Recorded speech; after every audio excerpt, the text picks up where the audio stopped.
Welcome back, Overwatch League fans. My name is Jaws, of course, joined by Hex. We've got Toronto Defiant facing up against Boston Uprising in just a moment.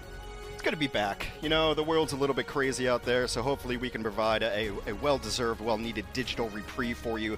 I just want to cast some Overwatch. I just want to watch some Overwatch, so we're doing everything we can to make sure that the show goes on. And yeah, we're going to try to bring you some games. Like you said, it feels like it's a brand new season to me because I haven't seen these teams play in forever. Hiatus as we figured everything out, but Toronto, Boston, man, the loser of this one goes to 1-5. Yeah, they're not looking too good. Someone needs a W right now. And it's a W for one. us, like you said, because we have not casted in a month, and it feels like a lifetime. Yeah, it's and what better way to spend your quarantine as well by stuck indoors watching some Overwatch. Yeah, time to shake off the rust for the teams as well. I mean, you think about, like, we haven't cast in a while, we'll get right back into it. It's like riding a bike. But for the teams, like, I mean, you're screaming, I guess, but just to get into like an actual match form, you might see some rustiness and some mistakes coming out early on. And both these teams are not really known for their pristine play anyway. So Toronto, Boston, yeah, we could rip off Matt again and call it El Clasico #2, the Tank Bowl. There's a lot of different pejoratives being thrown around for how to describe this match. But, you know, there's some decent parts of both of these teams. I mean, look at Toronto. They have a good roster.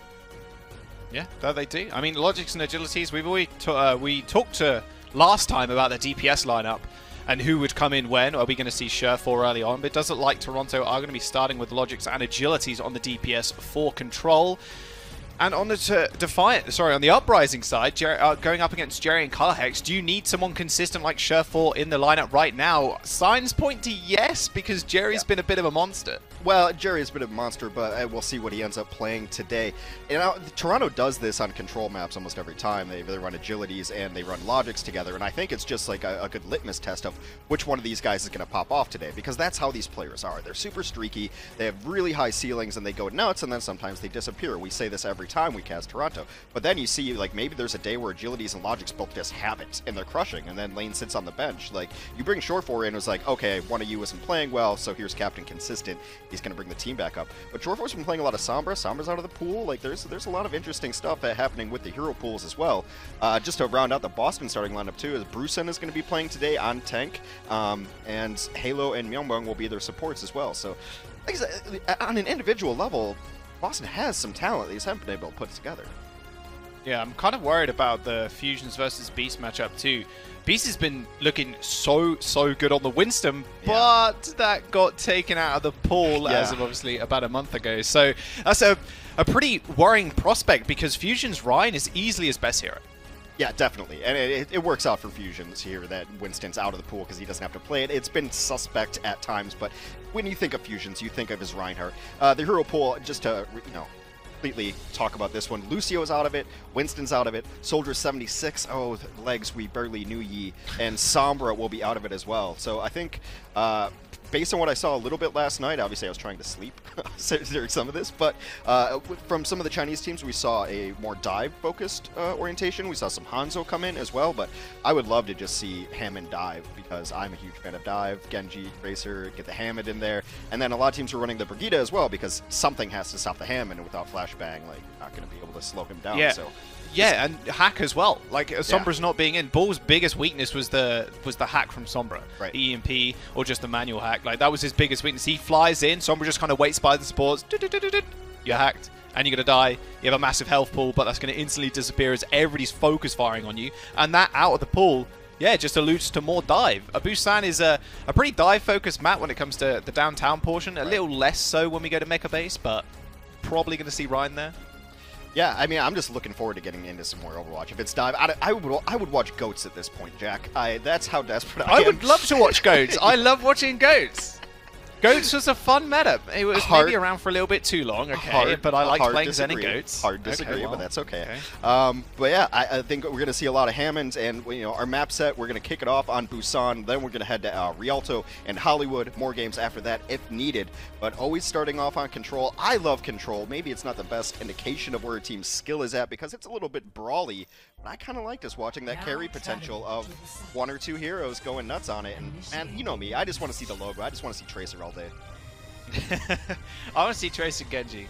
a whole bunch today. Hopefully we see a little bit of it. I mean, this is a how bit much of Doomfist too. Yeah, this is how much I love Dive, because I don't like Genji. I don't like playing against him. I don't like playing him, but I like Dive enough that I'll put up with Genji being played here. Put up with it.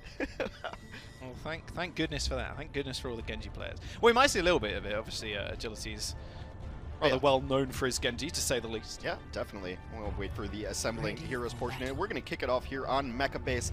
You know, Assault is so much about the high ground. This is an interesting map because they've got opposing high grounds well over the point. So even if you lose the main high ground, which is your main rollout high ground, you can always kind of default to going to the second side. The downside of that high ground is, especially if you have like a Winston or, excuse me, a Hammond, you can get knocked off right into the drink.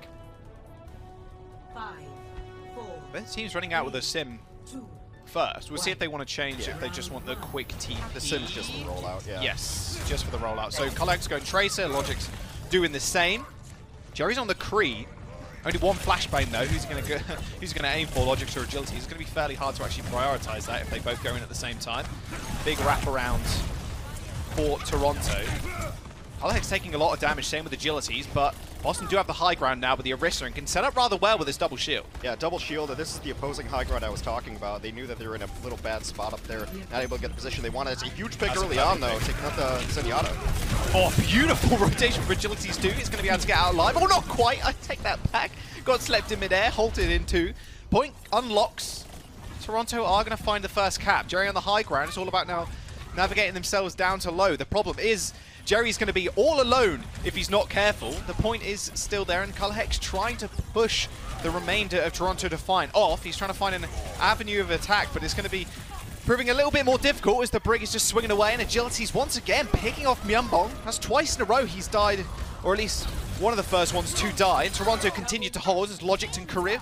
They end up finishing off the rest of Uprising. Yeah, completely clean that up. The advantage when you're running this Ryan Zarya into an Orisa is that that shield is static. It's down. And then the Orisa drops the shield, and you see Ryan just walks right through it. Like, oh, I can move with mine. Mine comes with me. And so it's always going to be a tough matchup for the Orisa. They did a good job of keeping Fusions alive largely through that, but it just seems inevitable that a Ryan Zarya is going to walk through your tank line. Shield down. They've got to be careful now. Nano onto LGT, punches straight in. That's a big shatter. He didn't even need the Nano. Everybody was already dead. Toronto expend a couple of ults, but Uprising still have a fighting chance as Fusions has his supercharger coming online. Brewston's getting close to his flux as well.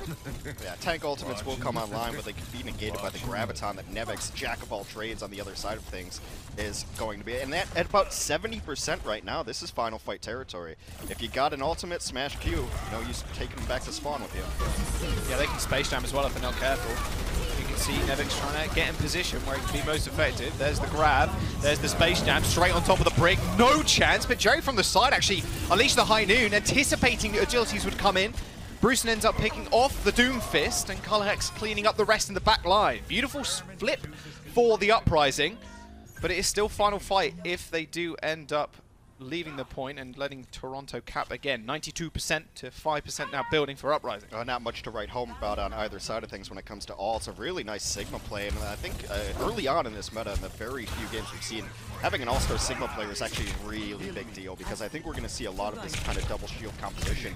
And Brewston got really good value out of his ultimate, and he was actually just doing primary damage as well. So 92%. Transcendence is the only thing up. I think this one might just be decided who gets better pulse bomb here. Yeah, Logic has to aim for Myunbong. They must know he has trans at this point.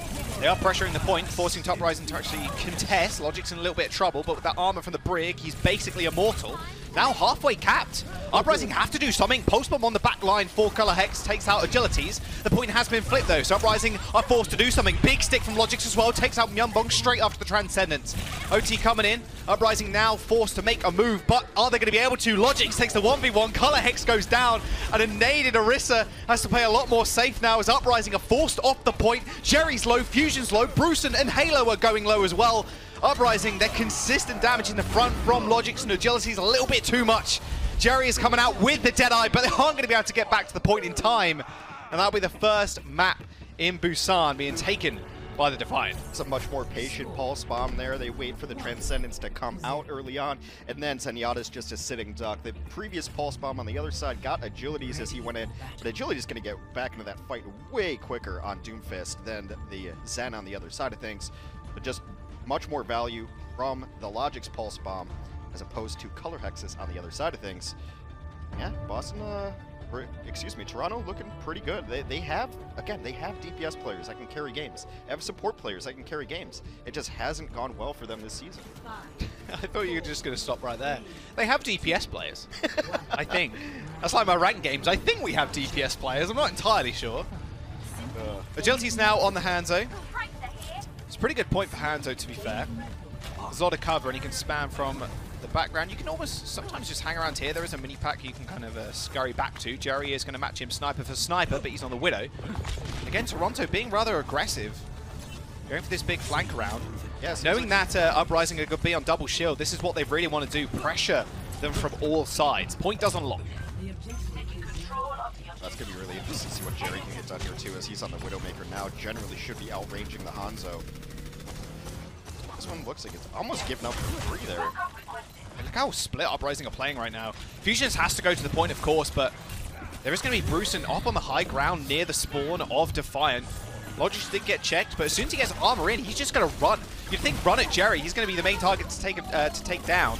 Jerry does clip the head of Beast, and both Orises ends up falling. Point does get capped first up once again by the Defiant, and Jerry, sitting on 7 HP in the backline, finally gets an armor pack. They're still alive, but Boston, heck, they've been so slow to actually move and make something happen that Toronto, again, I feel like they're just getting so much space for free, and Agility just picks off Jerry off the side. I mean, what you're really doing there is just waiting for Jerry to get a pick. That's the Widow comp. You wait for your Widow to get something in, and then you try to press off of it, but when the bow and arrow is beating your sniper rifle, you're in trouble. Agility's just gonna dome out Color Hex. Okay, he's warmed up. It looks like he hasn't had a break at all.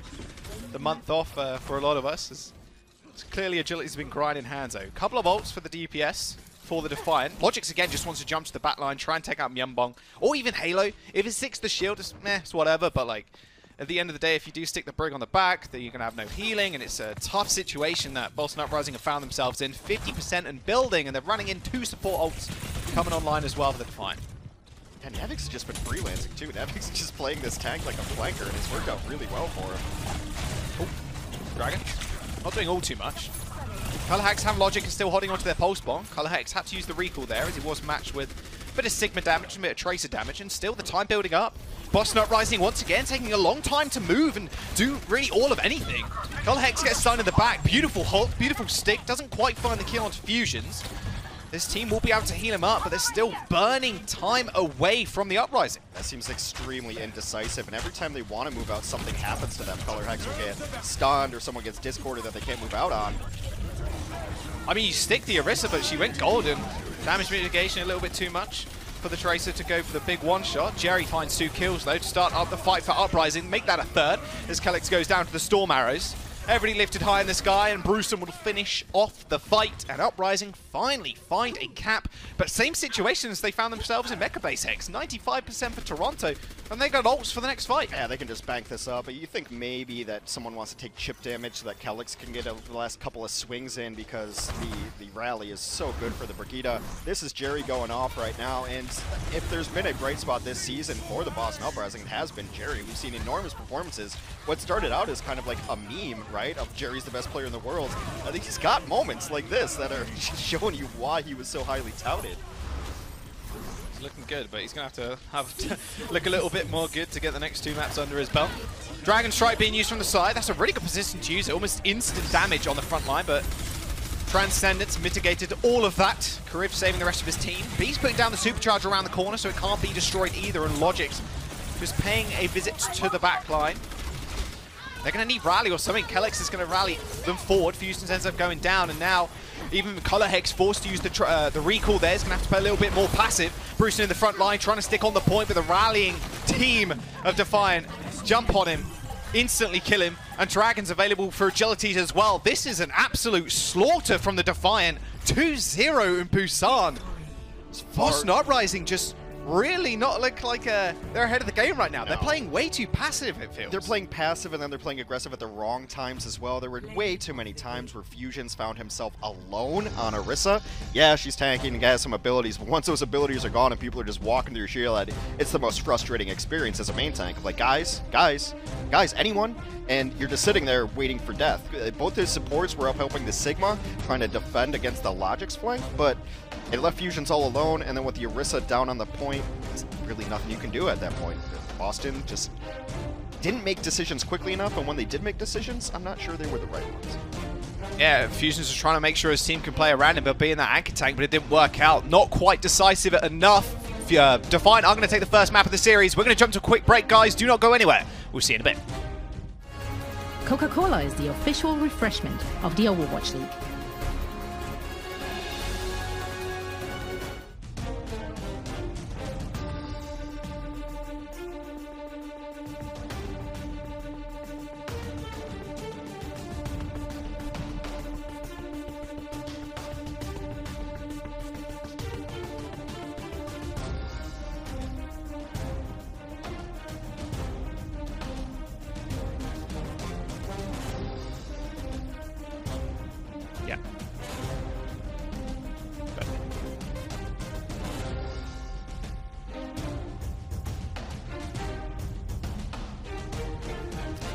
I thought we were doing play of the game.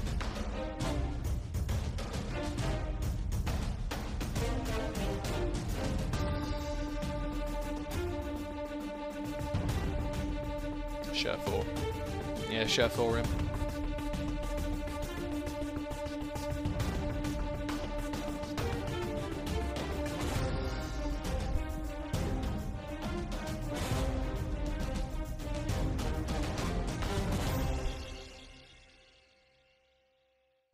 The Overwatch League is brought to you by Pringles Wavy. Big crunch, big flavor.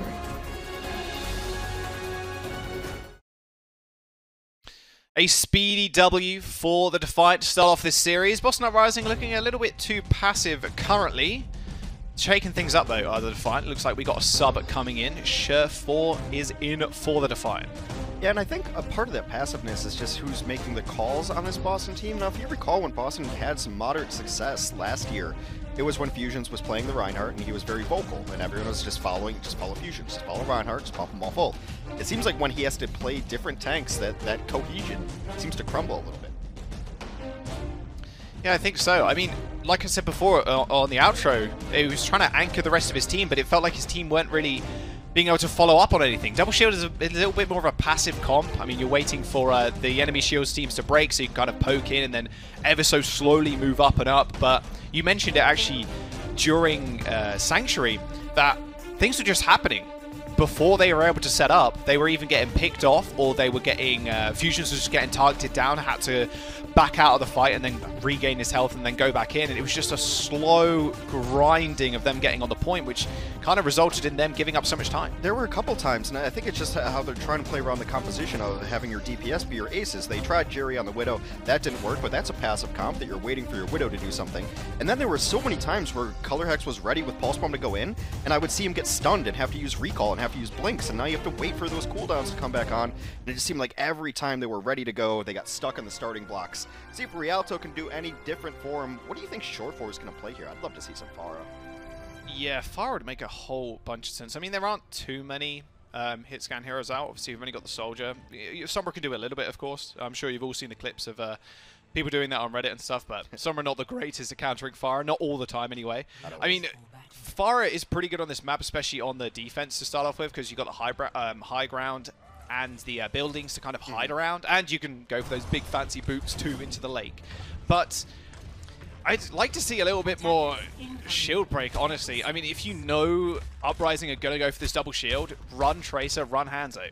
You know, Hangzhou's consistent damage is insane. Yeah. Risa's shields did get nerfed. Sigma's shields did get nerfed as well to stop double shield from being so oppressive. And then just stick on the Tracer so you can just wrap around and find the flanks like we saw before. I mean, that's what aided to their success on Busan. Yeah. It does seem like they were going to put Short 4 on the Tracer, though, which is what Logix had played last time, but Short 4 gives you the versatility to switch into any other different hero. Even Short 4 could pick up the Hangzhou here if need be. Agilities is going to play the Doomfist as well, kind of a feast or famine hero. Really matches his style. Go in, go out. I've been practicing a lot of Doom rollouts. I'm going to say it. I've been saying it to everybody. Spent a couple hours the other day on Dorado trying to find some cool Doom loadouts and looking at Bungfist, a very famous Korean Doomfist player, and how he rolls out, and he has a few nice clips on Dorado, so I was practicing those. Doom is a very fun hero, very rhythmic. Agilities is going to find his way into the back line as it's Uprising, but yeah, goodbye. I mean, that's kind of what they were just waiting for, is like, you go in, you get the bubble, and then get out. Like, it's kind of just trying to get a big composition here. Oh, I love this high ground control action from Agilities. Using that short punch just to punch people down straight into Beast. It was unfortunate there that Brucen did actually go a little bit too far for Beast to swing into him. But Beast's going to be able to hold this corner with almost immunity. Again, you're looking at a slowly paced comp here from Uprising, just trying to inch their way around the corner, but Agilities is making it almost impossible with Desire on the high ground too, bubbling every time he goes in. Yeah, nice little back and forth rotation there as the allied bubble went down, but then then Nevik steps forward and uses his bubble and nice body blocking. That's what tanks are supposed to do. Meanwhile, Short4's going to win his 1v1 against Color Hex. Austin just this is just a big cleanup now. Limping towards the cart. It's a nice kill there. That was really quick. Sheva was like, well, I'm going to go in, kill this. Oh, no, one shot just scored. Jerry actually takes 2 here. That's pretty big. Sheva and Agilities are going to be able to go back, get back rather quickly. But it does leave a lot of space and time for Uprising to go forward. Match with a Nano, though, onto Beast extremely early. That Flame Strike's going to grant him a shatter. Dragons find Nevix. Jerry really holding his own right now, and Beast going oh so low as Color Hex finds the flank kill. Beautiful start off, and once again, Jerry coming up massive on the Hangzhou. If Boston's going to win a match, I think it's all going to be in Jerry's hands. He's going to have some of his best performances to carry this team through, and so far, he has been the sole bright spot yet again. And this should just be first point captured. It doesn't look like Toronto is in position to come back into this one. Maybe they can touch. Agilities could touch and maybe get contested. Beast lays down the shadow, doesn't really find anybody. Brucen lifts everybody up high in the sky to try and find some space on the cart. There's the Meteor Strike straight on top for the Space Jam, and Jerry ends up going down. Agility's now finding himself in the back line once again. Pulse Bomb missing. Not quite, though. He didn't get the stick, but he got the kill. That's what matters. A couple of meters before they managed to cap, Fusions ends up going down, fed himself to the ult bank of Toronto, and that'll be Shuffle cleaning the rest up. Yeah, shake off. Very aggressive engage. Very clearly, Toronto was in position to defend. That wasn't an idiot call that they weren't. They get back in, and now it's kind of almost defender's advantage. Their spawn is equidistant from the offense, and it's just been nothing really happening, but there's only a minute left here, Joss. Alex trying to find the 1v1 on Sherpa with a Mega. You're never going to win that unless you find the clean 1 clip. You can see they're doing negative damage. Hex is not taking any damage because he has armor. Halo's backing him up. Sherfor's still building the Pulse Bomb. Nice little nade, actually. Hex is going to have to get out of there rather fast as use a recall. But this is the Pulse Bomb as Nevix and Agilities find kills. They do trade it for Agilities, but Fusion using the Supercharger on the high ground isn't going to be able to find all too much here because there's too much cover for the Defiant. They end up just a line of sighting all of that additional damage, and now with only 30 seconds remaining, it's all in Jerry's hands once again. He's able to get 1, does take down Kareev. That's a big source of healing. Now Toronto has to play a little more clumped up to allow Kelix to do the healing. This Dragon should just zone them out right here, and if his team can follow up, they could get some kills. They've got to go for this classic, the Holt into the Dragon Strike to find a kill. Looking at the ult bank of Toronto Defiant, they have got that Nano Pulse Bomb coming up as well. There's the Holt, maybe? Someone gets pulled in, but wasn't quite enough. Kelix doesn't end up going down, and Peace, what? Double kill with a Flame Strike, thank you very much. There's the Shatter to push them away. OT trickling down, and Toronto are going to find a close hold on first point Rialto. It's just such smart play. I want to give Nevix all the credit in the world. There was never a time where someone went in for an attack that they ever felt pressured at all, because they were getting allied shields at just the perfect time, whether it was Agilities, whether it was Sure4, and that just gets demoralizing for whoever you're diving in on. It's like, yes, I would like to kill this person, but they have a bubble. Every time they're in, they have a bubble, and I'm tired of it. So really nice forward hold here from Toronto, and Toronto seems like they just have things to do today. They're trying to get through this set quick. Gotta do shopping, man. Gotta run to the shops and not pick up toilet paper or kitchen roll. Or they gotta go hunt for it. Maybe that takes them a few hours. And that definitely takes me a few hours, unfortunately. There we go. Now, the tallest task for the Uprising. And again, Jerry has been the shining star. Yeah. He opened it up with the 2 beautiful picks to actually get them out of the choke point. It's just such a pity. Only 3 meters stood in their way of actually capping point number 1 and having some additional time. So I think this is going to be the fire strike that we didn't catch immediately. Just a blind. Oh man! I mean, That's that's not. I mean, it's planned, but Disgusting. there's a little bit of luck with that one. Oh yeah, them lining up like that, Yeah. absolutely. 1. Unfortunate. That's just how the cookie crumbles. Okay, what is Toronto running here? They've got a Sim and a May. Teleport Kariv onto high ground. Do it. Do it. You won't, cowards. You won't, cowards. Well, they are teleporting to the high ground, that is for sure. Just get Beast in swinging distance. There's the wall. Uh-oh, Fusion's in a lot of trouble, and so's the rest of the Uprising. Bye-bye, Fusions. Bye-bye, Halo. Oh, Jerry at least finds 1 Yeah. kill. Short Ever so forward. slightly out of the shield there, Sherfor, but it's going to be okay. You got a quick spawn. You might just be switching anyway. Probably goes to Tracer here, maybe, just to get back. Oh, No, stick on the running Sim. Sim. I mean, it's, I mean, they the definitely May's have just a so plan, powerful right? on this point as well, because this choke point is just so deadly. The May walls fit perfectly. They got everyone up there, everyone got healed, and then they were able to cut off 2 tanks. It was a perfect set play for this composition. And now Fusions is cut off again. Oh, squeeze his And way already out. on their last fight as well, Boston Uprising need to do something. He needs to pull something out of the hat, and Jerry's going to do just that. It's not a rabbit, but it's a kill onto Nevix. It'll do. Color Hex finding the recall. Jerry once again finding another kill. Sherfor is going to go down. Wall is going to stop the DPS from doing damage, but not until Color Hex just, moves himself around it. Not too much of an issue, but still 2 minutes and 45 seconds left in the time bank for Toronto. They are switching it up. Sherfor going to the Tracer, but Agilities, you might as well stick on the May because 1 Blizzard will end it all. Yeah, the time for the Sim is past now. And Jerry, again, right now it just feels like Jerry versus Toronto. He's the only one showing up in the kill feed on the correct side of things. Nice flank there, hits the arrow, and then this high ground, able to punish short 4 as well. Beautiful, beautiful shot. It's really hard to punish the Sim sometimes because turrets are so oppressive. They slow you down and do a bazillion damage. Kind of messes with your aim when you end up walking through one. Upwards Dragon Strike, beautiful angle. Finds a bit of damage, but not much else. Coalescence used as Agilities does end up going down. Now, do Toronto actually reset off this? Are they more confident? Maybe a little bit too confident as Color Hex takes down Beast. Yeah, go for the full reset. This is still losable. Rihalto, rather famously, you can get full hold rather easily. What a pessimistic call. Losable, losable. Losable. Just run. Just go again. Use the most of your time. Agility is nowhere near this Blizzard, really. I mean, 25% away, but it's been almost 3 minutes now. He's been on this May. But I mean, look at these tank ultimates that are going to come up. Really, this one's going to be so much about execution because I think Brucein might be the only one able to stall this push coming out because you're going to have Shatter, you're going to have Grab, Rally is going to get everyone in position. And during all that, I'd be stunned if Agility doesn't get his Blizzard. Oh! Okay. He's going to be able to find a couple of people over the wall, but the initial damage is good, but there's no follow-up at all because they were behind the wall already. Agility is using the wall smartly to block off any line of sight. Now, that's 1 tank ultimate now down for Boston. Cart is slowly moving back, but it's not too much of a problem for Toronto as they do win the team fight here. They will be able to cap with ease.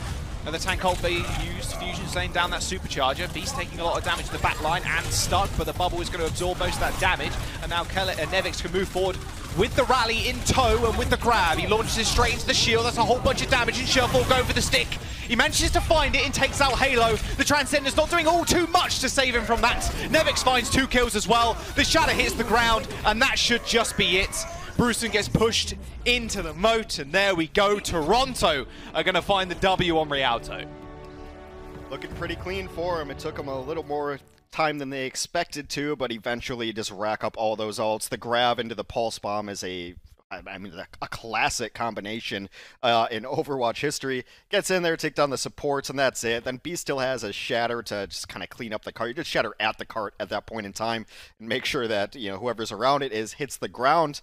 And Toronto just looks a little bit cleaner. I think you can just see it in how Beast plays. Like, he gets stuck and he doesn't even move his mouse or panic or anything. He gets bubbled. He's got all the healing in his back line too. So just the tank battle up front, Beast is playing with a lot more confidence, it seems, than Fusions is.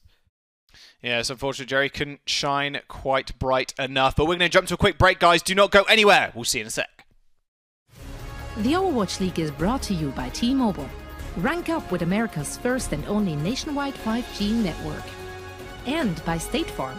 For auto, home, or renters insurance. Like a good neighbor, State Farm is there.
Hello and welcome back to our game break presented by Cheez-It Grooves. My name is Zoe and joining me here on various different desks are Costa as well as Reinforced. What? There is no desk. Actually, I'm the only one with a desk. Am I the only one with a desk? Well, okay. Two desks. No one's joining me on my desk. I'm all by myself. Either way, let's talk about the game we just saw. Toronto Defiant going up against the Boston Uprising. Map number 1, Busan. Fairly one-sided affair. Logic's popping off on that tracer. Did you guys expect more resistance coming out of the Boston Uprising? I did hype up the Boston Uprising. Good one, Johnny. Yeah, this I is. feel very stupid But now. you did pick Toronto Defiant. I picked So- Toronto Defiant. Well, I wanted it to be a competitive match, right? We've been longing for some great Overwatch for so long now, and then we were faced with this. So obviously, it's quite disappointing. You know, I wanted to see a pretty even match, and it wasn't even at all. It was pretty one-sided. We have 2 more matches, but like so far it's been pretty one-sided. I've been a little bit disappointed by Boston. Toronto was obviously going to play the dive. I think you had to expect Agilities to play sort of the Doomfist and then someone to play the Tracer. The Ryan Zaire is interesting without the really well. And I don't know, I just haven't been happy with what Boston's playing. They're playing the double shield tank, but then they're playing Color Hex like alone on Tracer, and it's very hard to get value when you're the only sort of dive character, so it's just not really coming together for them. You have to get some credit, though. I really want to point something out you said, Reinforce. Yep. As we were watching the game, you said that it kind of looks like Toronto isn't really doing much. They're more or less just waiting for Boston to make mistakes. Yeah.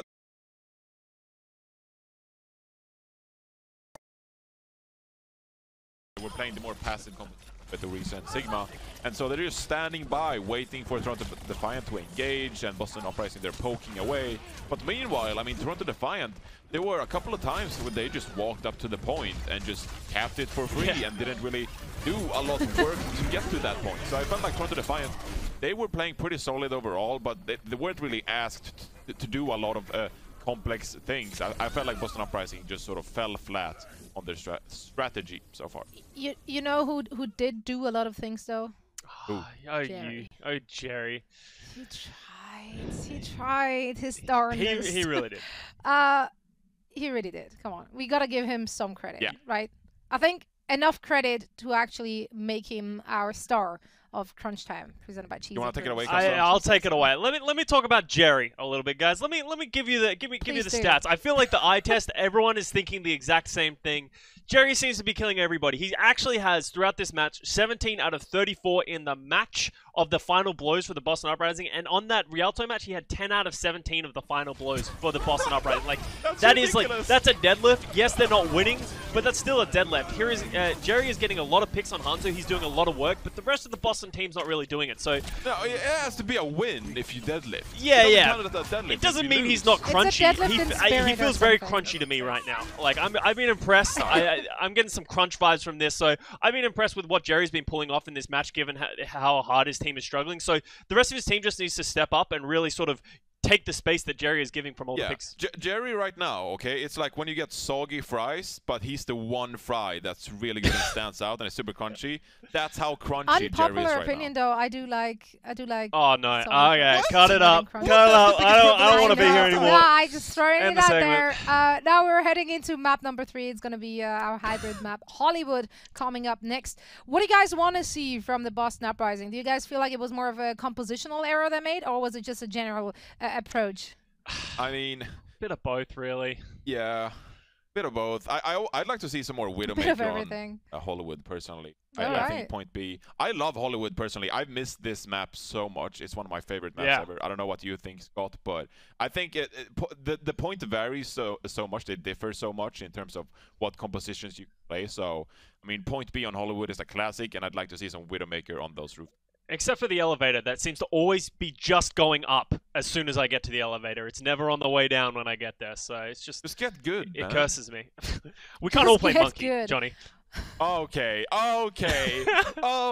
You took it there. Well, actually, no one That's can true. play Monkey Oh, that's for true, this man. very Or weekend. Lucio. So that's where we are.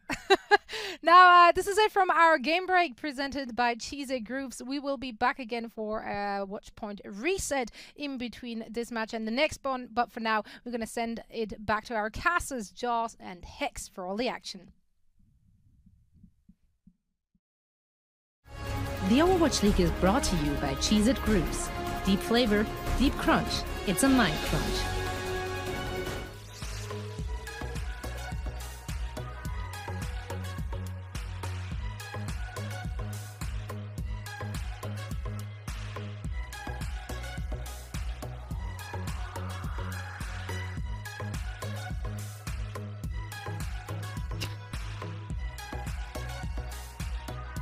That's your searching. Oh, those ads are tailored. They are tailored. Alright. Alright, we have 2 minutes. I have time to pee.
The Overwatch League is brought to you by HyperX. Unleash your style, unleash your fury. With HyperX Fury Memory. Welcome back to the Overwatch League. We are in the midst of a Toronto versus Boston matchup. Both teams 1-4 looking for that elusive W. Right now, Toronto just looks like the much stronger team. For all Boston's woes continue, though Jerry has shown up pretty big for this team, it's not enough in a team game to have one player going off against the other. It is up 2-0 now for the Toronto Defiant against Boston as they try to wrap it up. Yeah, this is going to be kind of a... I don't want to say Boston's kind of downfall here, but Jerry really, really needs to get a bigger backpack. Like, everybody needs to stuff themselves inside the backpack. He knows to go Home Depot and make one himself out of a gigantic barrel. Like, Jerry has been just consistently the best team on best player, on Boston.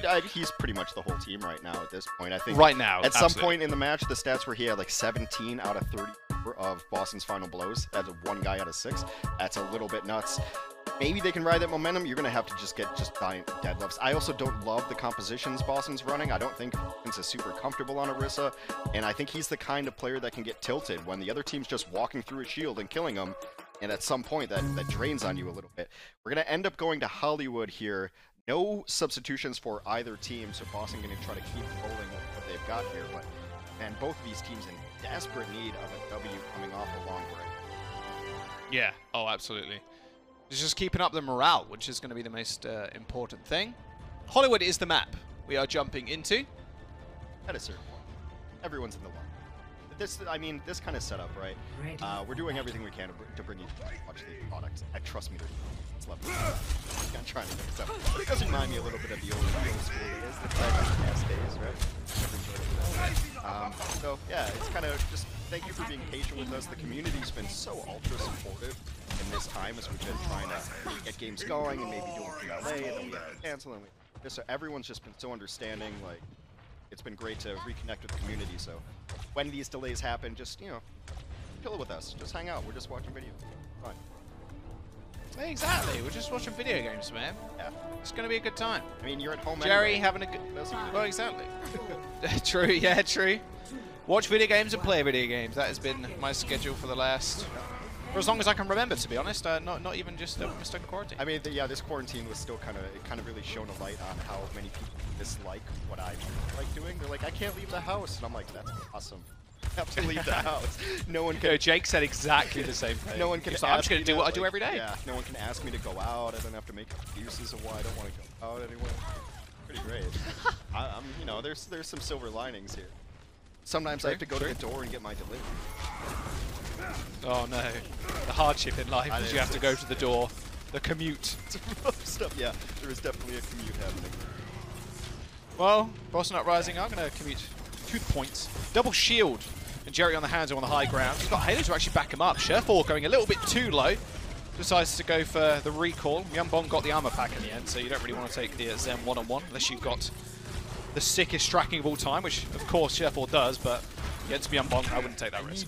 Sorry for the fill there, guys. I didn't even realize we were in the game, but we definitely are. It's only 3 minutes left now on Hollywood. I'm sorry, that's on my end. It's going to have this nano any second, and that's the nano miss. Oh, that's a lot of... Oh, beautiful rock, though. Stops him in his tracks. Oh, the stick from Colorhex and the melee to finish up Agilities. Colorhex now taking the game into his own hands. It's not just Jerry trying to carry the team. Sherfor going to go for the 1v1, but back out rather swiftly as Colorhex received the armor pack once again. Sherfor 10 HP. He's going to have to touch the point, and it's going to get healed up by Kariv. Maybe contestable. Nevix is on the high ground. 95% now on the board, and very, very late Transcendence here from Myunbong. Maybe not even needed, but Jerry did end up going down, so just to try and push themselves onto the point and cap it is going to be their end game. So maybe Myunbong goes to the switch, or just guaranteeing himself the capture was their play there. That Transcendence just kind of reeks of what we've been talking about with Boston, just kind of a lack of confidence. Like, to have to use the Transcendence just to make sure your team can win a fight when you probably didn't have to do it. And it just shows that Boston is not necessarily trusting each other in that time, but they do get that first point. Maybe they can ride this momentum a little bit. Jerry on the high ground is the thing of nightmares. Don't want to be up against Jerry at this point. Bit of a harder place to get Dragon Strike, though. Supercharge used on the high ground. Yep. You just see them all backing off. Not an issue. Sherfall's got to be extra careful here as Jerry, of course, can just one-shot him. Dragon Strike through the floor. A lot of damage actually onto the supports. Kariv not in the best position to defend himself there. Ends up getting taken out by Myungbong as the damage is a little bit too much. Agility trades at least one kill, but with Beast going down and Nevex falling shortly after. That will be a few ults expended either side, and the cart will get moving once again for the Uprising. I think you just have to completely prioritize Jerry, but they don't have any dive tanks to do it. Toronto's been running the same lineup of a Ryan Zarya all day. So my question is, it becomes difficult to control this high ground. Jerry can just walk up walls whenever he wants to, so I think that's going to be an issue for them. They need to find a plan to deal with. Yeah, once more, but you don't have much cart presence here, because like you said, they are going to take the high ground, but you have so much pressure coming out from Jerry. Brewson's going to add to that too. Oops, Daisy slipped off the roof. He should be okay though. The rest of them are hanging out in the jail and the hotel. See on the right-hand side. Cart stopped moving for the time being, but it is mainly up to Color Hex here to actually contest the payload. I say that as Fusions drops to the low ground. They know they can rely on Brewson here at this point. Got to take out Beast first up though to make Color Hex's life and Jerry's life a little bit easier. You can see them now trying to focus him down. Forced behind the dumpster. There's the grab. There's an ult coming out from Brewson as well, but doesn't really find all too much. That Transcendence from Myungbong a little bit too late as Agility throws himself in and gets a nice little double kill. No way Brewson's going to be able to survive for long up there, as he's going to get staggered out at this point as well. Yeah, you're absolutely right. It was just a little bit too late to the party there. You saw him floating in, but he had lost a tank before the Transcendence. He wasn't able to get there. And he had Transcendence up, so you can't really even look back at that first fight and be like, oh, that's the mistake they made, but he just wasn't in position. Abilities hiding behind the crates with this sneaky. Oh, look at that. Beautiful uppercut, beautiful punch, and then the rest of them going down. Like you said, yeah, Myungbong just kind of floating down with the Transcendence, didn't quite get there in time. And as soon as Halo's dead as well, Color Hex has to be a lot more safe because he isn't gonna get armor pack from a million miles away. So does Jerry and Myungbong, of course, who's going to be all alone on that Zen. Agility spotted out on the high ground, has Meteor Strike. Don't have a grabbed combo with it though, but they have got Shatter. Beast definitely wants to play more aggressive here. Same with Sherfall, has his Pulse Bomb online. Halo gets taken down though rather quickly. Once again, Halo the first to die, but that Dragon Strike doing a whole bunch of damage. Discord Orb plus the Halt nets Jerry a couple of kills. Nevex is going to go down as well. Agility's going to try and find at least one pick off, but Jerry gets out of there rather quickly. Agility's struggling to find one. Does manage to find the kill onto Fusions, and Brewson ends up falling too as Sherfall just runs ring around the rosy all over Boston's front line. Everyone got so low there, and it's so smart from Agilities to know, like, well, I have to go in now anyway. And when you start hitting these abilities as Doomfist, you're just instantly at 300 HP, take a little bit of damage. Oh, here's 300 HP again. A really stout hold, and now, Jack, only 60 seconds left on the attack for Boston. I mean, what do they have here? They have Flux coming up there very, very soon. They have Transcendence. They have a Jerry on their team, thankfully. And they got a Pulse Bomb coming up too. Not too much for the Toronto side, but they're going to be able to get a lot of ult charge from the high ground here. Pulse Bomb now for Color Hex. It's going to get naded, force the recall. Good start, actually. Although he has got armor at his back, so he's going to be more than okay. 200 HP Tracer with armor. That's pretty a scary thing if you're the backline of Toronto Defiant. There's the Pulse Bomb. Sends it a little bit wide as Color Hex, Kelex dodges out the way, but Kariv is going to go down. Sherfall meets the same fate. Good start for the Uprising, and they finally might be able to do this. Jerry on the high ground, making sure anybody who comes through that small doorway is met with a couple of arrows. Transcendence from Myungbong actually blocking them in. There's actually body blocking Transcendence. That's a first, or at least something I haven't seen in a long time. Dragon Strike available for Jerry as well. Small room's going to get even smaller now with that Dragons sailing on through. Rock finishes off Kariv as he comes back from Spawn. Beast goes down as well. Graviton Surge on point. Pulse Bomb big. Sherfall getting a whole bunch of damage down, but can he survive against Jerry? He's still alive and well on the point. The Uprising don't have any supports left, but they don't need them. 1 minute and 29 seconds added to the time bank as they cap second. It's just Toronto goes in, and they're even outnumbered in the fight, but they still commit ults to it. They throw in the grab, and the grab Pulse Bomb almost swung that fight the other way around. And now, because it was so low economy early on for Boston, they're able to win that fight with just a Dragon at the end. And now their economy is looking pretty good. Supercharger can get there. That helps out people in the back line. You could also just rally in, just slam rally and push forward. to go for the nano boost. Oh, Agility's was so low when he went into that. He got the nano. His health bar went straight back up and then straight back down again. Not going to be able to make use of the nano whatsoever. Got maybe one ability off.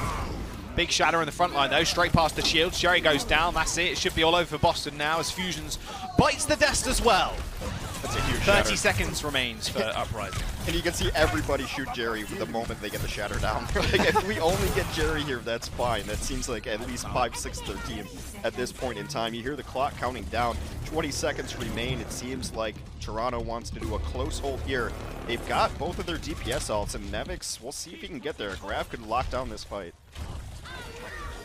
Good do. Jerry now with the Dragon Strike on the side. Beautiful halt once again. Nevix actually caught out. He's fine. He had that rally armor, but Beast not quite so lucky. Jerry dealing with the front line of the Defiant. As Sherfall and Agility still have ults. Fusions finds the kill onto Nevix as the uplifting flux comes through from Bruson. Shouldn't be too long for the world though. Yeah, there you go. Sherfall and Calyx end up going down, but still OT. All Toronto need to do now is force them off the payload. They have the ults to do it as well. Nevix has the grab. They got Space Jam or even the Pulse Bomb combo as well. Yeah, Grav could just close out this fight, but Boston's done a good job of taking advantage of these small cracks in the armor, forcing out ultimates from Toronto. Gotta stay on the cart. This one might just come down to Pulse Bombs again. Pulse Bomb. Oh, that was beautiful. Takes out Nevix. No Graviton Surge now available for Toronto. They still have their DPS ults, which is going to be important, but that Pulse Bomb went a little bit wide. Color Hex ends up going down, but is it going to be enough? Agility's using his Meteor Strike rather aggressively, getting onto Myeonbong. Can he find the kill? No, he cannot! Somehow, Myeonbong kept alive by Halo. The armor pack comes in absolute clutch, and now the rally as well for the Uprising might just be enough. OT is here, but the numbers from Defiant are dwindling.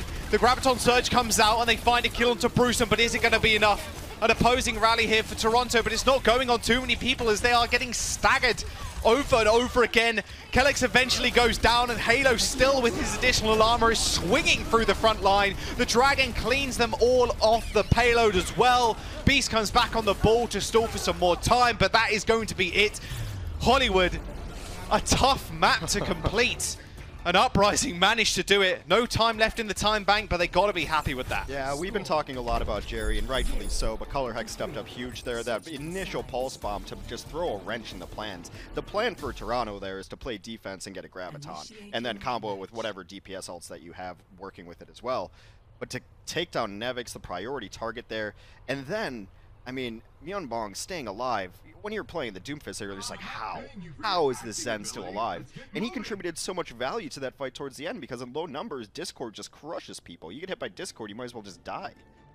Yeah, especially when you're staggered out too. You're like going one by one by one. Yeah. You're discorded. Well, you're going to die even quicker now. It's the worst. And then obviously the Zen is free firing in the backline too. There's so much additional damage. He can play way more aggressive because he hasn't really got to worry because people have to touch payload. Here's the winning moment, really, from Color Hex. Does a little bit of damage to the Xayah after the stick. Bada bing, bada boom. She ends up going down, and that grab there was the key to victory for Toronto. They could have space jammed, or they could have bigger banged. They could have done so much with that, but Color Hex comes in clutch. Got halted into it, too. Like the mini grab, as it is. The Orisa ability, that's just a tiny Graviton. So you can use it in a lot of the same ways that Graviton is used. It's just on a much smaller cooldown. So huge halt there. A little bit lucky that the bubbles were both used, but that might just be knowledge of knowing that, you know, I mean, if you're going to go for a Zarya, you better know that bubbles are down, otherwise you're just feeding it. Oh, absolutely. It's the worst thing you can do. Well, the best thing you can do if you're a support player in your ranked games or a tank player or whoever, call the Xayah bubbles. It's so important. You've got to make sure you know when she can almost go invulnerable and tank any damage that is incoming. Agility's coming out on the fire this time. Double projectile as Sherfall's on the Hangzhou. It works well so well together because you're able to get the Sonic Arrow and get everyone there, and then even when you can't see people as far, you're just aiming at silhouettes and trying to get splash damage in. Igren completely given up already. Look at Jerry, like he's playing so, well, a little bit more aggressively here as the rest of his team does back him up. Sherfall didn't quite see that one coming. He even jumps onto the roof to try and get a sneaky pick onto Agilities, but Agilities has done a lot of damage. Oh, I say that, he goes back up. Okay, probably can't res that either, unfortunately. Jerry gets beaten down by Kariv though. Good opening pick though for Agilities, is actually going to get rezzed. So, in fact, Jerry going a little bit too aggressive there, actually punished them for it too, and now Boston Uprising have to play passive. Fusion's is going to come back, but he's a lumbering horse. Is going to take a long time to actually get back into the fight, and Agilities can basically fire away here for free. They're back on the point, so it seems like Toronto's not taking full advantage of this. They do still have a numbers game, but it's kind of a passive comp when you've got the Pharah in it, unless you want to really put yourself in danger. It seems like he's playing just for the barrage now, this very long distance poke.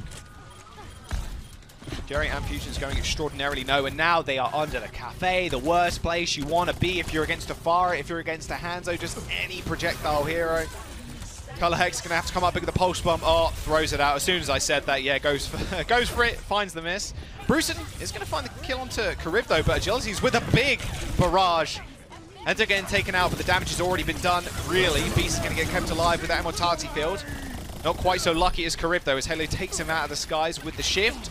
However, they are still like navigating around this wall, doing a lot of damage, but Boston somehow are coming back into this. I've been really impressed with this Sigma play overall. I mean, Bruceon was dead to, like, all alone, isolated, and was able to keep himself alive to stay into that fight, and then he's able to do damage and able to get up to that gravitic flux, throw a wrench into the plans, and now we've got a full roster swap here from the Toronto Defiant. Short4 is going to go to Sim, Agilities on the main, and it seems like a strategy that they pulled out on Rialto, just everyone teleport at once.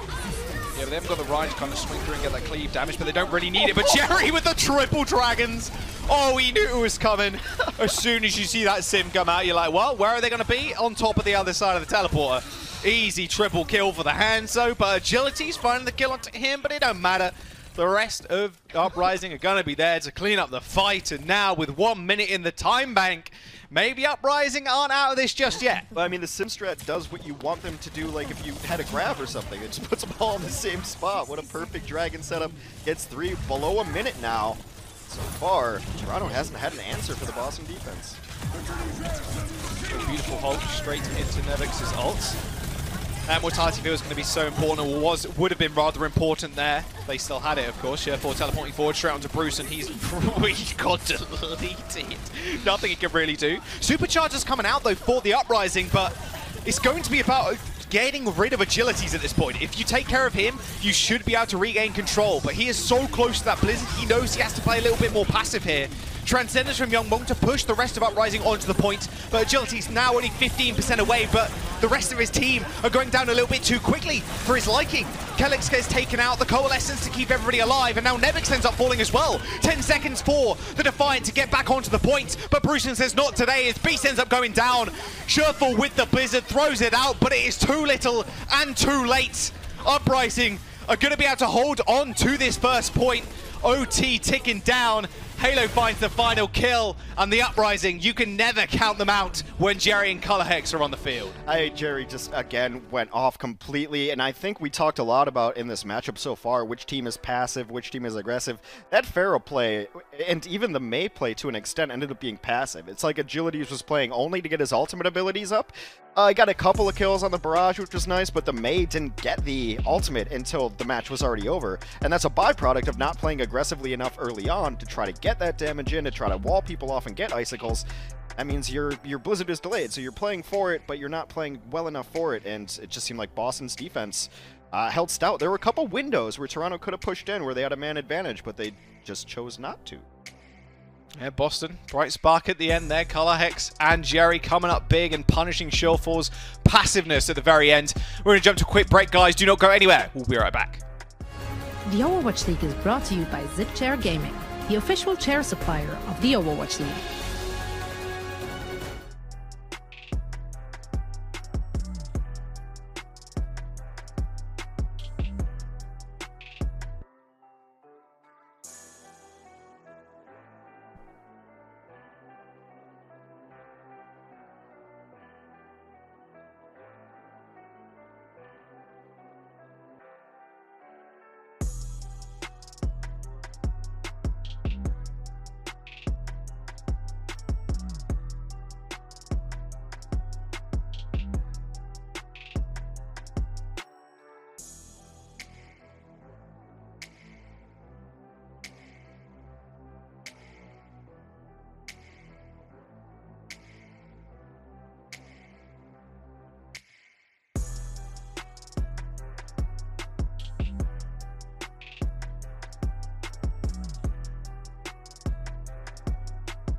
Welcome back to the Overwatch League. Toronto just dropped Hollywood to a struggling Boston Uprising squad.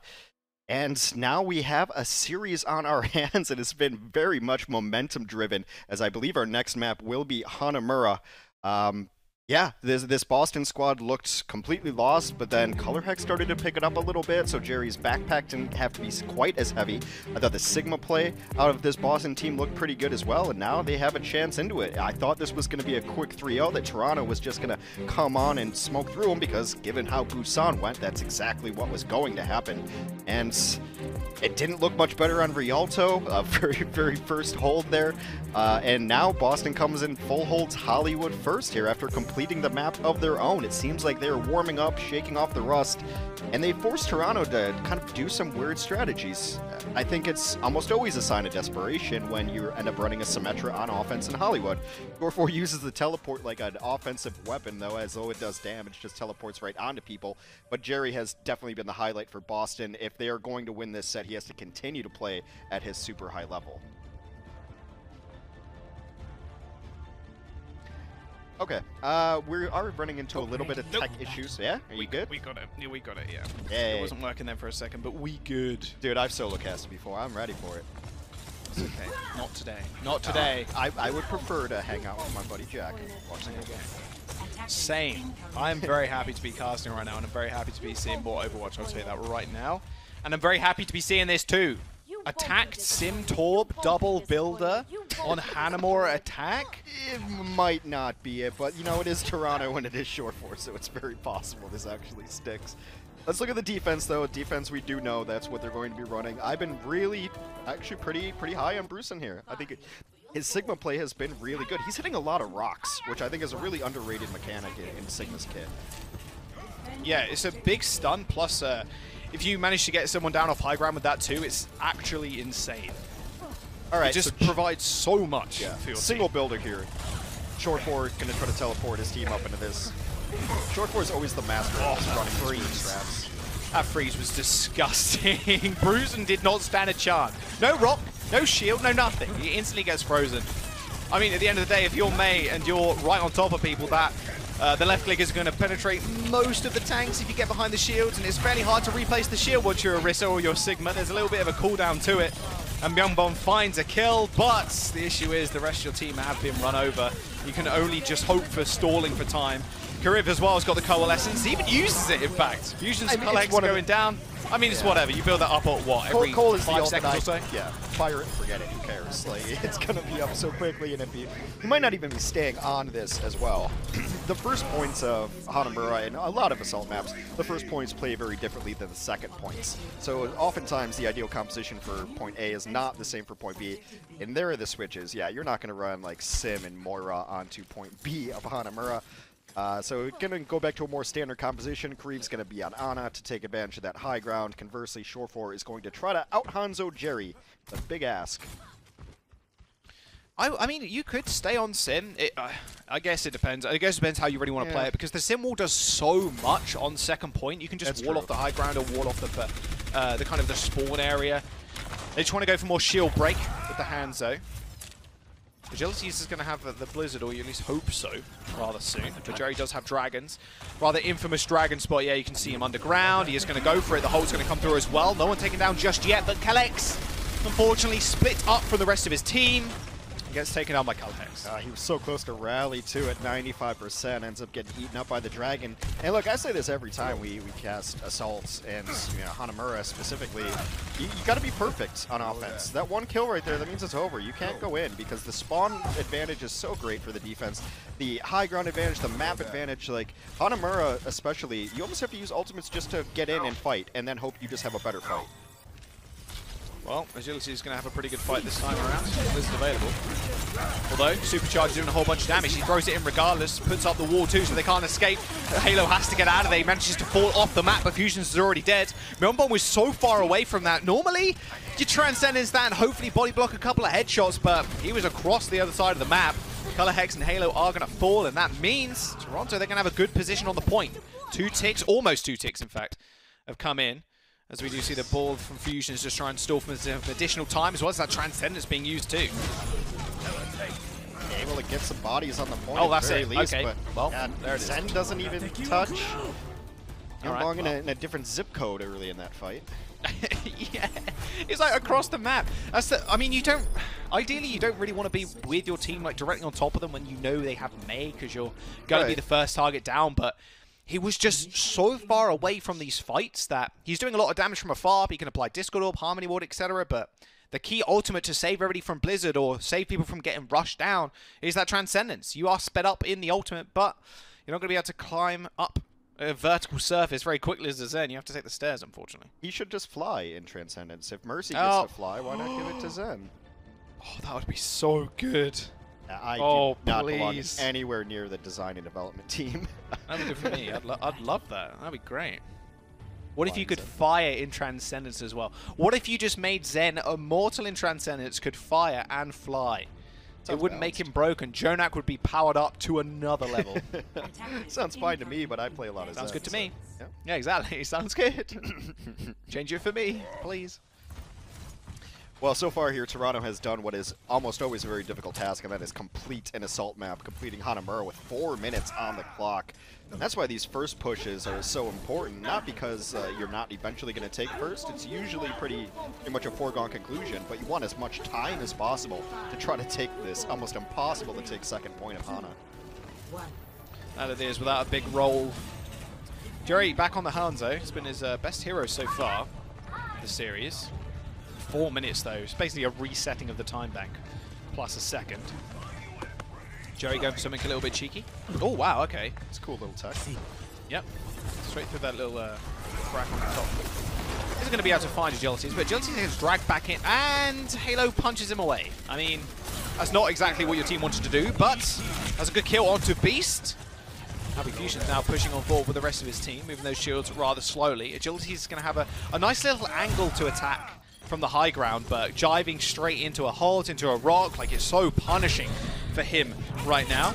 Alex taking the 1v1. Nevex did not stand a chance. Yeah, the Tracer has to make a mistake there if you win that 1v1. Yeah, Agility's going to be able to survive this. There's no way.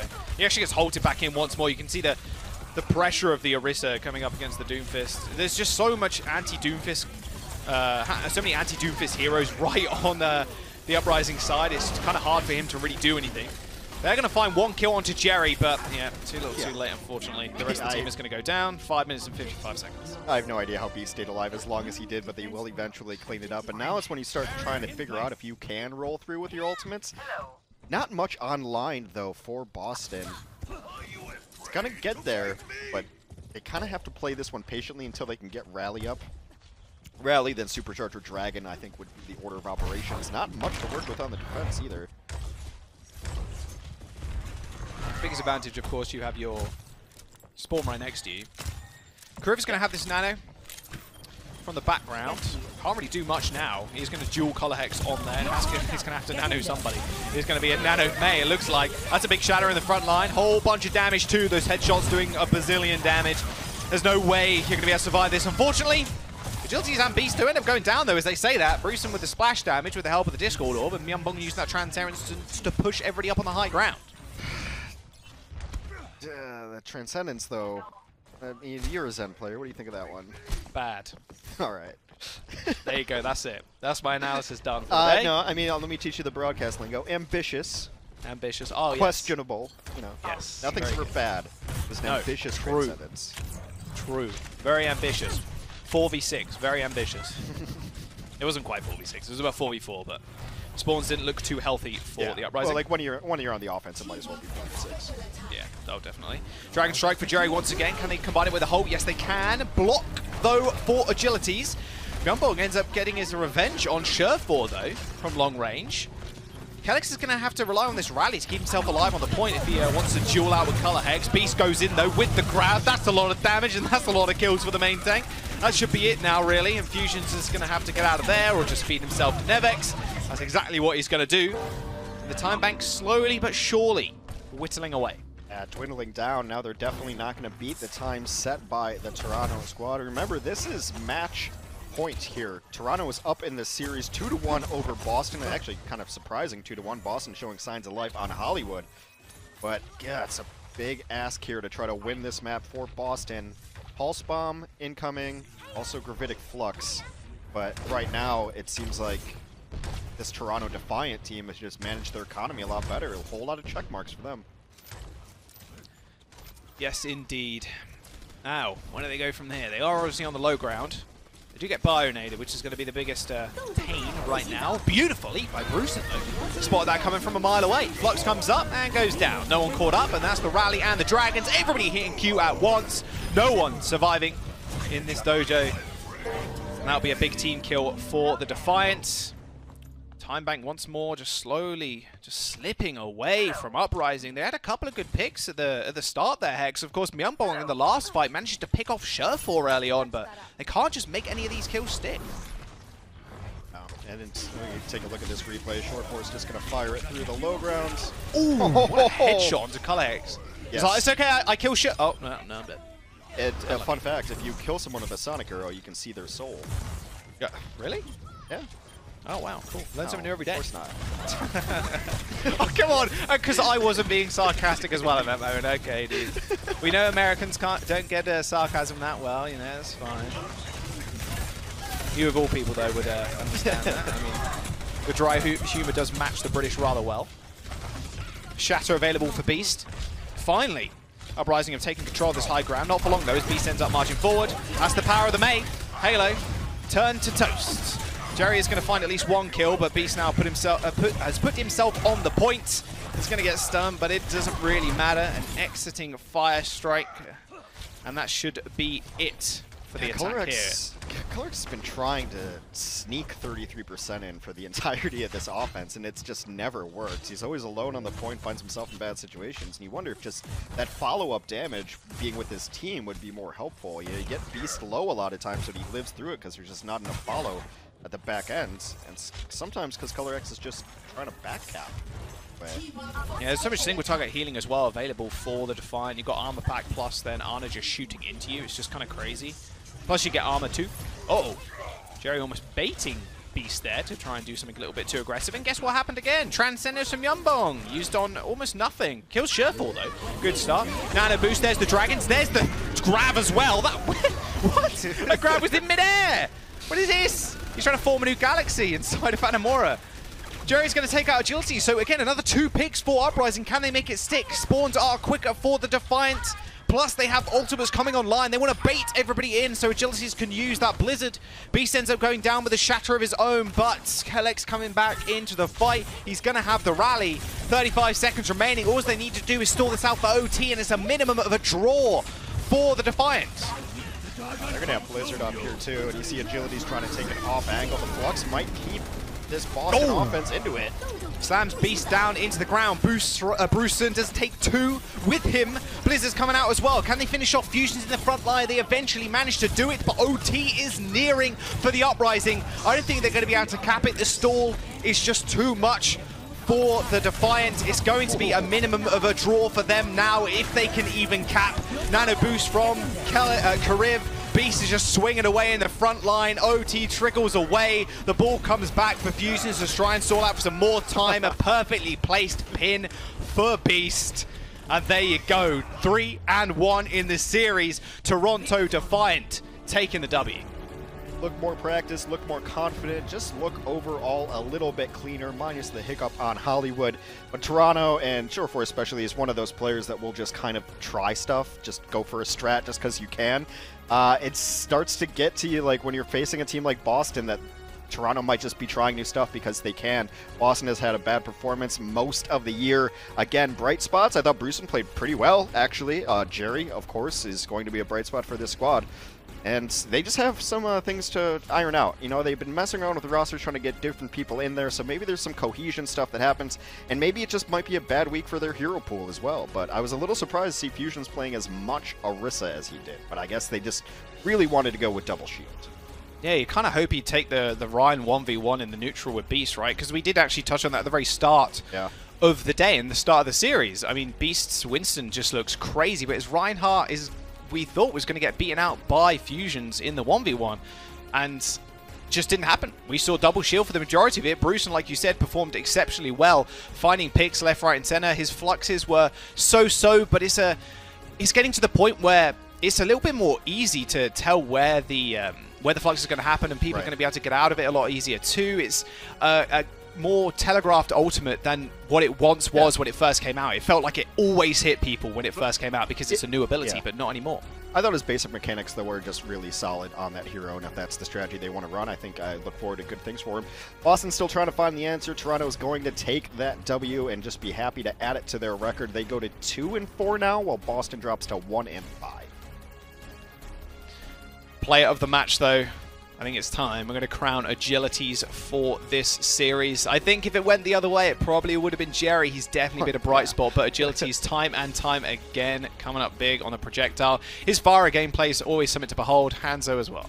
Yeah, I think he didn't have the greatest Hollywood, but other than that, he was actually more consistent and more solid than I generally is. Played the Mei pretty well, to what degree you can play the Mei pretty well, but actually picked up a bunch of different heroes, and then you always have Shore 4. Like, the great thing about having Shore 4 in your squad with Agilities and Logics is he can just fill in the gaps. Like, Agilities and Logics, they're going to play what they play, and they pop off, and he'll do whatever. So Agility is a consistent performance today, and they need Agilities to be a more consistent player if Toronto's going to turn their season around.